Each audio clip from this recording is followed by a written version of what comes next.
Hi guys, welcome back to my channel. This is Chelsea. In today's video, I'm going to be going through some of my favorite fantasy romance and romance novels, give you some good recommendations, and just talk about why I love these books. So to get started, I think I'm going to just go through fantasy romance first. And I guess the first one should be a Sarah J Maas book, because that's what got me back into reading. For a lot of these though, they are part of a series. So I have a few standalone things when we get more into the romance category. For a lot of fantasy romance and some of the YA fantasy stuff I have to show you, a lot of them are part of a series. Because I really love watching book recommendation videos on YouTube. That's really what got me back into reading, and I would love to start with a Sarah J Maas book just because that was kind of the author that did it for me. Maybe not everyone else, but if you haven't read her yet, I highly suggest it. Sarah J Maas. My pick is A Court of Mist and Fury, with a close second of A Court of Silver Flames, because I absolutely love that book. I think I like this one better, but I reread Court of Silver Flames more. So I don't know if that tells you anything about myself. But this is the second book in the ACOTAR series. The ACOTAR series is a really great place to start. If you've never really dipped a toe into fantasy romance, it's really easy to follow. It's a very character-driven story. So if you're not too into fantasy, I've convinced a few people that thought they hated fantasy into reading these and ended up really loving them. And you don't have to read all of the books either. I personally love them and love this world, but if you only want to do the trilogy, that's fine too. So the first book, A Court of Thorns and Roses, is about our main character, Feyre. She is a hunter and she is in the forest in the beginning of this book. She is the main provider for her family. She has a father and two sisters, and she lives kind of in this small town right near the border. In this world, there's the Fey lands and then the humans lands, and there's a wall, and her town is situated right by that wall. She kills a wolf one day and is very excited because that's a lot of meat that she can provide for her family. And without her knowing, she actually killed a Fey who was in the shape of a wolf. Another Fey from the Spring Court comes and basically attacks her home and is upset that she killed this Fey. But he is so upset that he's going to take her across the wall, and she's going to be captive there in the Spring Court. And basically, I don't want to give any spoilers in this video, so basically I'm just going to leave it there. She gets into a lot of shenanigans and learns a lot there. And then once we get to the second book, the story is kind of diverged in such a way that I don't even really want to discuss too much of the plot. And then we have Court of Wings and Ruin. And that is kind of the conclusion to the trilogy of Feyre's story a little bit, even though we go back into ACOTAR's world for other books. And that's more heavily on the war that's happening in Prythian, which is this land. And then we also have a novella after that, A Court of Frost and Starlight, and then A Court of Silver Flames. And then at some points, hopefully in another year or two, we'll be getting another book. But if you want to start somewhere and you're not sure where to start, that really did it for me. I really fell in love with these books and her writing and just fantasy romance in general. I would be remiss not to shout out the Throne of Glass series, also by her, and the Crescent City series, also by her. Throne of Glass I know is a huge deal to a lot of people. I kind of like ACOTAR a little bit better, but I've just reread it more, to be honest. I've only read Throne of Glass series once. I would love to reread it maybe sometime later this year. It's a different story. It's a little bit more plot heavy in the fantasy and less character driven. But there's a lot of characters that I love in that series. And I would say anything by Sarah J Maas. If you've never read her, give it a try. Moving on to my next pick. This one's great if you are just looking for a new fantasy romance to get into, if you're looking for a new author to get into. I have fallen in love with her writing so much. It's the Crowns of Nyaxia series by Carissa Broadbent. It starts off with The Serpent and the Wings of Night. There's two books about these two main characters and their romance. And then there's going to be additional books after this about other characters. But this was also the novella that I read. The Six Scorched Roses takes place in this world. It's kind of situated between the first two books, between this and the second book. But I love Carissa Broadbent's writing so much. She's another author that I think if you like her, you'll just find that every book by her is just really amazing. I love being immersed in this world. And so in this story, we have a human girl. She was adopted by the king of vampires. So this is a vampire romance. There is a tournament every year where the goddess of death, whoever the winner is, she like kind of grants you a magical wish of whatever you want. So for our main character, Araya, she's definitely interested in winning this tournament. She's been training for it basically all of her life. Being a human in this vampire world is really dangerous, and although she's a very good fighter and her dad is the king, so she does have a certain amount of protection, she wants to win this so she doesn't have to really worry about being a human anymore. And so she joins this tournament, and then we follow her. It's very action-packed, this book, and there's a lot of interesting characters. She makes some alliances. There's a bit of a romance. I wouldn't say this is like a heavily romantic book. The second one is a bit more. So I would suggest this if you're more interested in a plot-driven fantasy novel than maybe just a straight-up fantasy romance. But there's definitely a really great romance in these books, and I can't wait to read more from her. She also wrote the Daughter of No World series too, which I only read the first one of and would like to continue that as well. It's a bit different from this. This I got completely captivated by and just absolutely loved. The next series I want to talk about, I don't have physical copies of, and this is actually one that I've read since I started this channel. So it was my favorite book series of the year so far. It's the Banzai series by Jay Bree. So this is a Why Choose paranormal fantasy romance story that I absolutely love. The first book is Broken Bonds. We follow Oleander, and she's been on the run for several years. And in this world, if you find you're bonded, you kind of get a power boost, and it's better to be in these bonded groups because everyone has a different power set in the group, and then together you're basically like recharged and you're at your like full capacity when you meet your bonded and bond with them. And in the beginning of the story, her mother and her mother's bonded die in a car accident, and then she goes on the run for several years, and she's running away from her bonded group, which consists of North Knox, Atlas, Gabe, and Griffin. And they're really pissed at her. They end up finding her, and they end up dragging her back to them. And she does not want anything to do with them, and they're really upset with her for leaving. So the first book is a little more of a bully romance because everyone in this society hates her, because you don't run away from your bonded. That's like really unusual and really unfair to them, and they don't understand why she did it. And I just really love this main character. She's a lot of fun, and I don't read a ton of Why I Choose romances. I would like to in the future. I'm looking at some right now, but I really enjoyed that element a lot, and I really thought the writer did a good job at making each guy very distinct and different, so you kind of fell in love with each one and you wanted her to be with each one, which I think is the point of a Why I Choose story, really. And it's just such a fun story. I wouldn't say it's like the best written story ever by any means, but it's just one that if you really want to try Why I Choose, or you're just getting back into reading and you want just kind of a fun fantasy paranormal romance where you're going to be angry and frustrated, but it's funny and the main character is sassy and fun and the guys are all great, I would definitely try the Banzai series, because I read all 6 books within a week. They were super addicting and really great. Okay, now I'm going to talk about some YA fantasy romances that I like. While I don't read too much YA anymore, there's a few that I just love, love, love. And I think especially if you're trying to get back into reading, this is a great place to start.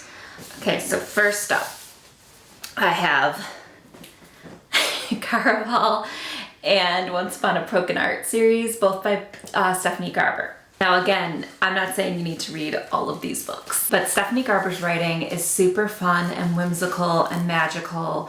It's very descriptive writing. I feel like you will either love it or hate it right off the bat. And if you love it, you're gonna wanna read all of these. While both of these series take place in the same world, you could technically read them out of order. I read them in publication order, so I read the Caraval series first. And I think in this series, I think the second book, Legendary, is my favorite. Again, I like Caraval a lot, and I think it's kind of a thing in fantasy books, and it makes sense that sometimes the first book isn't always the strongest. There's a lot that first book has to do. It's not just setting up characters and the general plot. They usually have to set up a completely different world from our own, the political systems, the magical systems. Just how things work is usually a big part of the first book. I think I just enjoy the POV character in the second book a little bit better. But basically the story starts, we're in this magical world. We have our main character, Scarlet, and her sister, Donatella, Tella for short. They live on this island and they have a horrible, abusive father, so trigger warnings for that. But in the beginning of this story, they get an invitation to go to Caraval, which is something they've always dreamed of doing since they were really little. And Scarlet really wants to go, but she's not going to. Her father set up a marriage for her, and she just wants to do what he says and not leave the island. But her sister Tella kind of pushes her to go to this Caraval, which is like this magical performance that used to take place every year. And it's like an audience participates in the magic kind of thing. So they end up going, and pretty much as soon as they get there, her sister Tella is kidnapped by Legend, who is the orchestrator of this whole event. And then she finds out that not only does she need to find Tella because she's worried about her safety, but Tella's actually now part of the game. And how you win is you find her, and then you're gifted a magical wish. So she needs to find Tella. This is a super fun book and super whimsical. I just think we get a lot more out of the world in the second and third book. So it's a great place to start, but I think I like Once Upon a Broken Heart as a series a little bit better. And you can read these out of order. I think there's a little bit of a spoiler in this first one, but if you haven't read Caraval, it would go right over your head. You wouldn't even know. But similarly, I think The Ballad of Never After is probably my favorite of the series. It's mostly just because in this first book, well, I like it. A lot of that great Stephanie Garber, whimsical, magical writing in this. They're in a different land altogether. It's more of like a northern land, which just has more magic and magical creatures in it. And at the beginning of this book, so we're following Angeline Fox. And at the beginning of this book, her one true love is going to be marrying another person, and she needs to stop this wedding.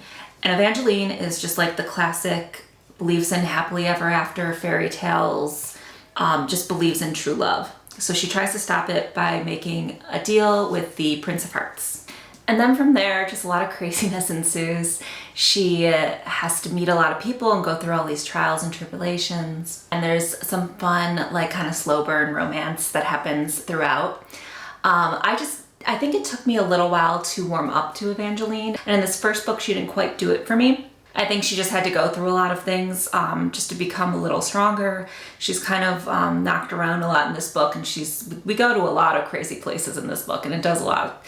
And there's a lot going on. So I think she just had to kind of go through that. Because in this book, I actually find her to be a much stronger character and a better protagonist. And I love the antagonist in this book as well. And then this book has kind of the craziest cliffhanger ever. But this series just as a whole, like I said, is just so much fun. And if you want just something kind of easy and fun to read with like a sweet little romance and definitely magical and whimsical, these are the ones you should read. Okay, so next up,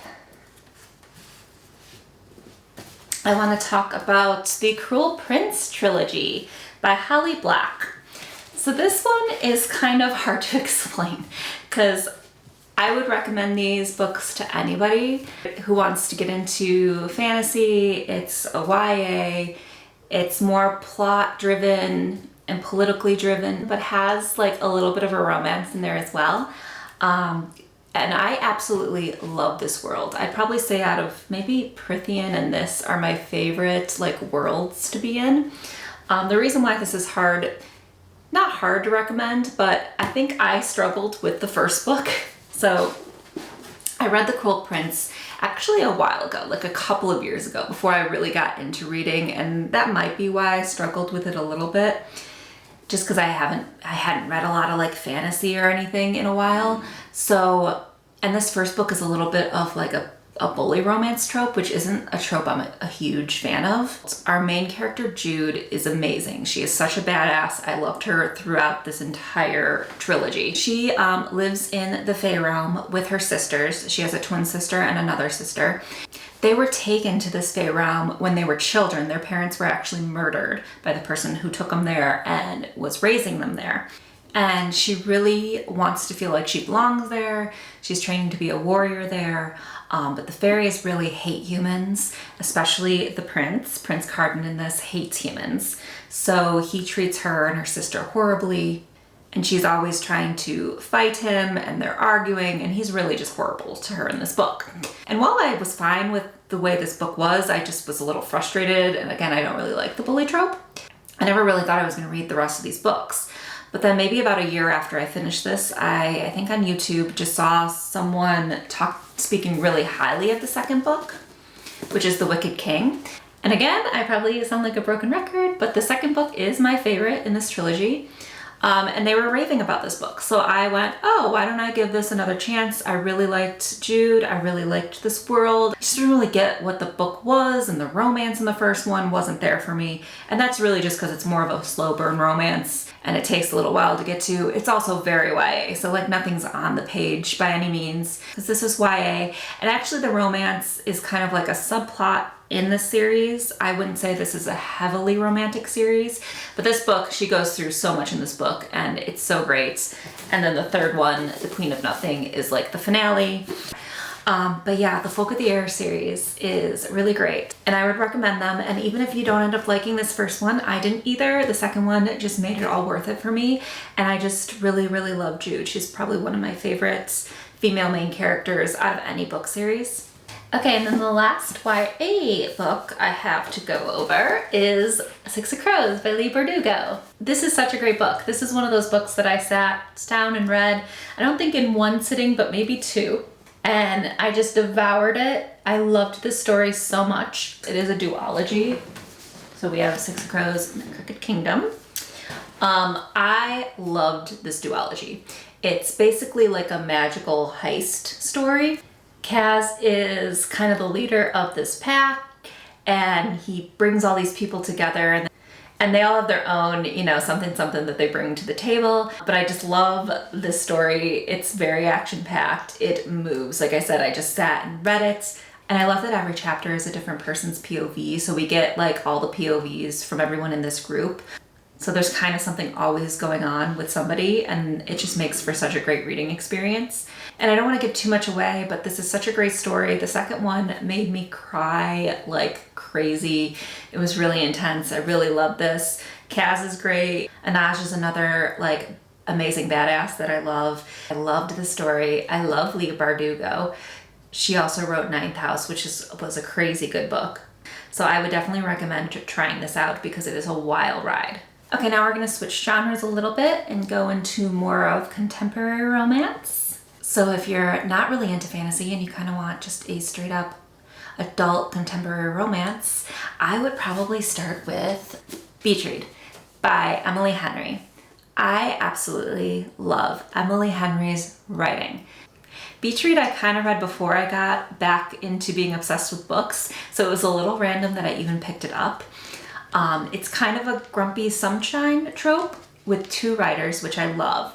And they knew each other from school, but they meet again at this lake. They happen to be in the houses right next to each other, and they kind of strike up a deal because their writing styles are so different. He kind of writes like dark, depressing books, and she's more into the happily ever after books.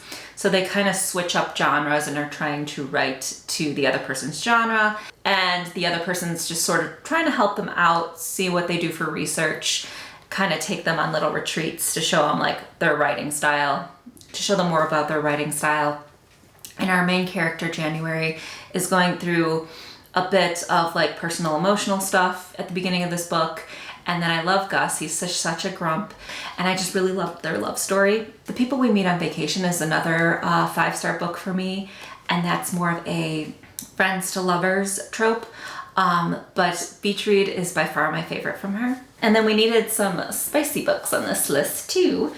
I absolutely love the Twisted series. Twisted Games by Anna Huang is probably my favorite in that series. I was looking specifically for a book with the bodyguard trope, and this one did not disappoint. Bridget and Reese are amazing. This is part of a 4-book series, which you can read completely out of order. It doesn't matter. I read this book and then I read the 4th book, Twisted Lies, because I was interested in the characters in that book.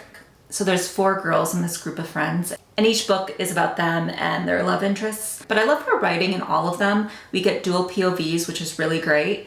And in this one specifically, we have Bridget, who is a princess, and she goes to school in the United States, and she needs a new bodyguard, who is Reese. She's a bit stubborn and doesn't really want to do all of the security things that he suggests. And it's very like forbidden romance. He can't get involved with her because she is his client, but he's also protecting her.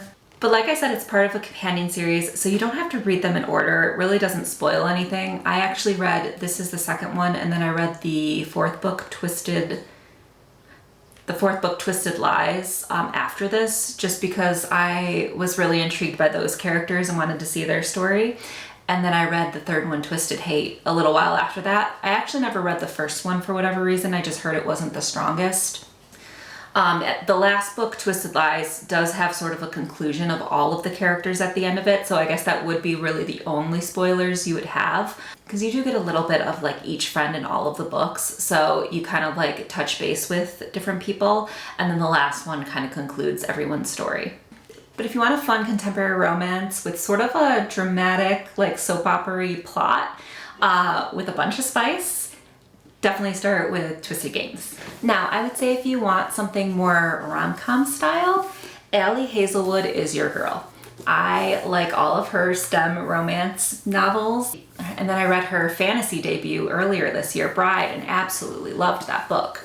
But I would say if I had to pick one to start with, The Love Hypothesis is probably her most famous book. I love this one. Love Theoretically is probably my 2nd favorite. This book is just a lot of fun. It's really funny. It's definitely like sitting down and watching an old school rom-com. It's a grumpy sunshine trope, but also with fake dating, and I love fake dating. And it just had me laughing from the very beginning. We follow Olive, and she is such a great character. She's so funny and she's so smart. And she literally at the beginning of this book has to just randomly, she panics and has to kiss somebody to kind of prove to her friend that she's in a relationship.